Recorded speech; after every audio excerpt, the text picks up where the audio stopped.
गणतंत्र दिवस, संविधान निर्माता डॉक्टर भीमराव अंबेडकर की लव स्टोरी।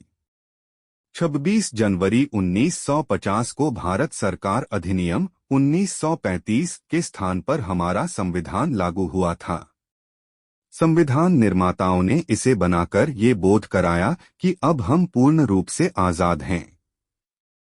भारतीय संविधान के जनक एवं भारत गणराज्य के निर्माता डॉक्टर भीमराव अंबेडकर थे। आज इस खास मौके पर जानते हैं इसी संविधान निर्माता की लव स्टोरी। ये वर्ष 2005 के आसपास की बात है। डॉक्टर भीमराव अंबेडकर और अंग्रेज महिला फ्रांसिस फिट्जजेराल्ड के बीच लंबे पत्राचार को किताब के रूप में प्रकाशित करने की योजना बनाई गई। ये कुल मिलाकर 92 पत्र थे, जिनसे जाहिर होता है कि इंग्लैंड में पढ़ाई के दौरान फ्रांसिस और अंबेडकर करीब आ गए थे। कुछ की नजर में ये एक प्लेटोनिक रिश्ता था। इन 92 पत्रों में फ्रांसिस का अंबेडकर के प्रति अपंत्व झलकता है और प्यार भी, उनके प्रति फिक्र भी और कुछ हद तक अधिकार की भावना भी। कुछ पत्र प्यार के एहसासों में डूबे हुए थे। किताब के लेखक थे प्रोफेसर अरुण कांबले, जो न केवल अंबेडकर के विश्वस्त सहयोगी थे बल्कि अंबेडकर पर साहित्य प्रकाशित करने को लेकर महाराष्ट्र सरकार द्वारा बनाए गए संपादकीय मंडल के सदस्य भी। हालांकि इस किताब के प्रकाशन पर अंबेडकर के पोते प्रकाश अंबेडकर ने आपत्ति की थी। आखिरी किताब फ्रांसिस को समर्पित की थी। अंबेडकर और फ्रांसिस के बीच पत्राचार 1923 में शुरू हुआ और 1943 तक चला। उसके बाद ये रिश्ता अचानक खत्म हो गया। डॉक्टर अंबेडकर की बायोग्राफी लिखने वाले सीबी खैरमोड़े ने 12 खंडों की सीरीज की दूसरे खंड की किताब में फ्रांसिस का जिक्र विस्तार से किया है। जब अंबेडकर ने अपनी आखिरी किताब what Congress and Gandhi have done to untouchable लिखी तो ये किताब उन्होंने फ्रांसिस को समर्पित की। इंडिया हाउस में टाइपिस्ट थीं फ्रांसिस। ये 92 पत्र अंबेडकर के जीवन पर नई रोशनी डालते हैं। ये भी कहा जाता है कि ये दो बौद्धिक हस्तियों का रिश्ता था। फ्रांसिस उन दिनों हाउस ऑफ कॉमन्स और इंडिया हाउस में टाइपिस्ट थीं। अंबेडकर से वह 1920 के आसपास लंदन में ही मिली। वह अपनी मां के साथ बोर्डिंग हाउस चलाती थीं, जहां अंबेडकर भी लंदन में पढ़ाई के दौरान रहे थे। भारत भी आना चाहती थीं फ्रांसिस। अंबेडकर के पत्रों से लगता है कि वह फ्रांसिस को डी कहकर बुलाते थे, जबकि उनकी अंग्रेज मित्र उन्हें प्यारे भीम के रूप में संबोधित करती थीं। वह वर्ष 1943 में भारत आना चाहती थीं, लेकिन तत्कालीन राजनीतिक हालात के चलते उन्हें वीजा नहीं मिल सका। 1964 में बाबा साहेब के सहयोगी और बैरिस्टर के खाड़े लंदन में फ्रांसिस से मिले। जब उन्होंने उनसे पूछा क्या उन्हें मालूम है कि अंबेडकर ने अपनी आखिरी किताब उन्हें समर्पित की है, तो उनका कहना था, हाँ मुझे मालूम है। कैसे होते थे पत्र? किताब के लेखक अरुण कांबले को लगता था कि फ्रांसिस बाबा साहेब के प्यार में थीं। भारत आने के बाद अंबेडकर जब भी इंग्लैंड जाते थे, तब वह 10 किंग हेनरी रोड स्थित हैम्पस्टीड स्थित फ्रांसिस के अपार्टमेंट ठहरते थे। फ्रांसिस अपने पत्रों का अंत योर लविंगली या विद फॉन्डेस्ट लव के साथ करती थीं।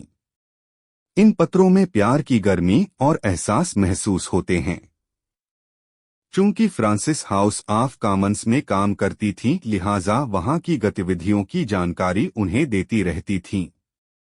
पत्रों में स्वास्थ्य को लेकर चिंता। अक्सर उनके पत्रों में अंबेडकर के स्वास्थ्य को लेकर चिंता झलकती है। वह एक पत्र में लिखती हैं, मैं सोचती हूँ 16 पाउंड वजन कम होना बड़ी बात है। मैं डर रही हूँ कि अगर आप वहां लंबा रह गए तो कंकाल न बन जाएं। आपकी काम करने की क्षमता पर भी असर पड़ेगा। फ्रांसिस का एक पत्र। 10 किंग हेनरी रोड, प्रिमोर्स हिल, NW3। डियर, तुम्हारे पत्र और 5 पाउंड के चेक के लिए धन्यवाद। मैंने एलिन के लिए गोल्ड रिस्टलेट वॉच और ब्रेसलेट खरीदी है। वह इससे खुश होगी। मुझे दुख है कि तुम यहाँ पार्टी में नहीं होगे। तुमने अभी तक नहीं बताया, तुम कहने के बाद भी क्यों नहीं आए? क्या दिक्कतें तुम्हें आने से रोक रही थीं? जल्दी से जल्दी आने की कोशिश करो। मैं दिन गिन रही हूं। मेरे प्यार और देखभाल से तुम फिर अच्छे हो जाओगे। अगर तुम मुझे अपने आने के बारे में बता दोगे तो मैं स्टेशन पर आऊंगी। भगवान तुम्हें हमारे मिलने तक सुरक्षित रखे।